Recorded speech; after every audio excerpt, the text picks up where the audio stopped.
I'm going to get right into it today with this awesome one-shot. You know I'll take you to the comic shop.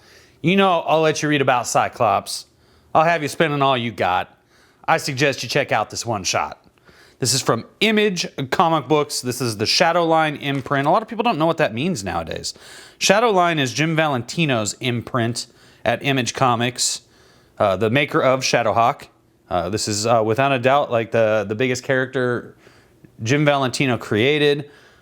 He's also renowned for his run on Guardians of the Galaxy. If it wasn't for Jim Valentino's run on Guardians of the Galaxy, there would be no Guardians of the Galaxy movies, and that is the truth. This is written and penciled by Jim Valentino, inked by Chance Wolfe, who did all of the inks on the original Shadowhawk series, and the series of mini-series. It was Shadowhawk 1 is like issue 1 through 4. Shadowhawk 2 is 3 issues. Shadowhawk 3 is like 4 or 6 issues, I think. And it kind of keeps going like that. So this is from July of 2006. So we're talking about 14 years after Shadowhawk was created. This comic book came out. And it doesn't miss a beat. Eddie is a teenager, fast asleep. This is his father. And Eddie has stumbled, look, he's got this black eye. He was out, busted lip. He was out saving the city last night. And it's all because of the helmet. And he got the Shadowhawk helmet. And he puts it on, and it strengthens him. I love this art here, man. This looks great. Really, really cool. I don't know exactly what's happening here because obviously I was a fan of the original Shadowhawk. And I did not read there was some sort of trade paperback that Jim Valentino did that covered kind of the history of the Shadowhawk character. And it went from being one dude in a suit that was much more of like the vigilante, like a Batman, to now being sort of this mythical thing that transcends generations. I knew what it could do, knew what it was from the moment I first put it on. From the first time that I became Shadowhawk. It told me about a young shaman murdered in ancient Egypt, and about the Nomo, gods from another star or another reality. The Nomo were in communion with the young shaman when he was slain. Their leader, Heru, the hawk god, refused to break the psychic link between them. Instead, he sought to undo the injustice done. He fused his soul with those of mortals, and inhabiting their bodies down through He fused his soul with those of mortals, inhabiting their bodies down through the ages. In every era, in every land, there strode a spirit of justice, often more than one at any given time, each a piece of the whole, but none complete, until the last time when the spirit, now divided into four, united with the helmet. So this comic book is great because it gives you the whole backstory on the Shadowhawk character, the evolved backstory.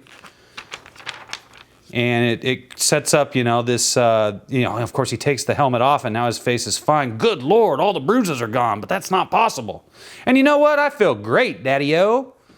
And, his mother died, and it's just a worried dad. It's just the story of a teenage kid and his worried father and the Shadowhawk helmet. And it's very simple, very straightforward. It's either developing the plot or it's developing the character. And that is what a good writer is doing all the time. Jim Valentino, as a veteran, knows how to kill his darlings. And for those of you who don't understand what that means, when you're a young writer, you tend to write things that you're enjoying, like characters sitting on a couch. And basically, go read any SJW Marvel comic book today, and you're looking at very bad writers who do not understand how to kill their darlings, who do not give a shit about their market, do not care about their fans or lack thereof, do not care about the fans that they have repelled and turned off. And when you kill your darlings, it means you cut out all these extemporaneous scenes, these extemporaneous characters who really do not serve the plot in any way. One good way to do that is, you'll have a character who shows up in a scene and then you never see that character again. And all that character did was add one little piece of information. Instead, cut that character out and give that important line of dialogue to another character that we see multiple times in the story. That is an example of killing your darlings. It's, oh, I really love this cute scene I wrote where the best friends are sitting on the couch and they're talking for 5 minutes. Well, but that doesn't inform us to who they are. If it's not informing us who they are and it's not progressing the plot, you need to cut it out. You need to not waste your audience's time with things like that, because the audience wants a story that's straightforward and gets to the point and progresses. And that's what this does. Fully. Jim Valentino draws it wonderfully well. And his art, I mean, his art is the exact same. It's like I picked up a Shadowhawk that was made a month after the last Shadowhawk. And no, this is 13 years in the future. He still remembers the way that this story is drawn. He remembers the way that this story is told. And he's creating a brand new Shadowhawk here, I think. I'm going to get to that, you know. There's the, you know, the father and son feud, and finally the dad's like, I have to give it back to him because, like, there's hostages in the Midtown jewelry store and only his son can save him. So, sure enough, my boy Shadowhawk, he shows up, he kicks some serious ass. I love that Shadowhawk looks the same as he did in the 1993 miniseries,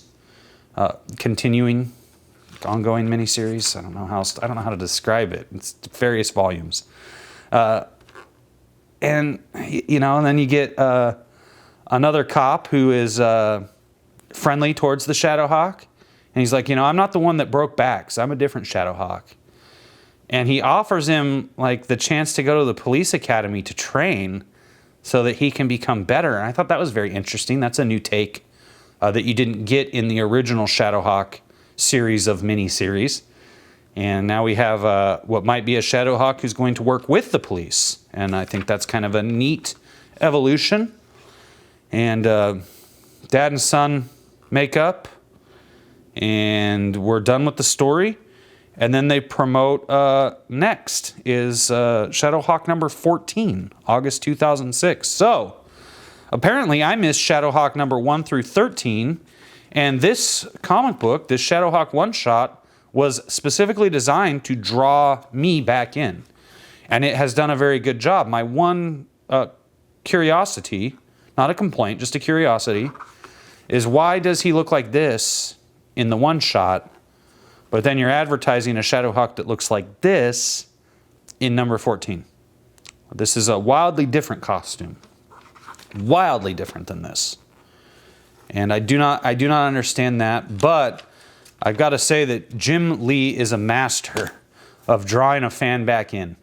And he is a master of drawing, he is a master storyteller. And this does, I mean, this is exactly what you want to do with the comic book. You want to be able to have a new reader or an old reader that hasn't paid attention to you in years be able to fall right back into where they were. And he did it perfectly in all the ways we discussed with how you how you progress a plot or you develop a character. And those are the two things you're supposed to be doing all the time in a story. And that is what it takes to move the needle. And this is it, man. So to all my comics gators out there who are aspiring writers, pick this up. See how it's done. Jim Valentino's the master. He did it. And as I said in my previous Shadowhawk video from a couple months back, go read Shadowhawk. Volume 1 through 4. Go read Shadowhawk Volume 2, 1 through 3. You're going to have a great time reading that story. Absolutely fantastic. And this, if you want to keep going, you can keep going.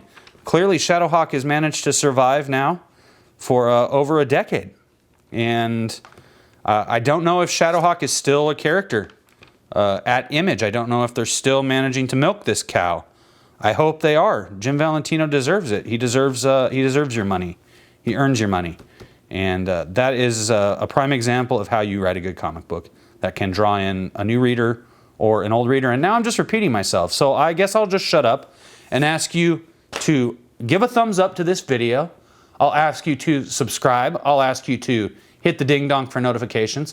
Thank you for your support, all of you beautiful comic book fans. I could not do it without you. This industry would be nothing without you. The fans are everything, and you should be treated as such.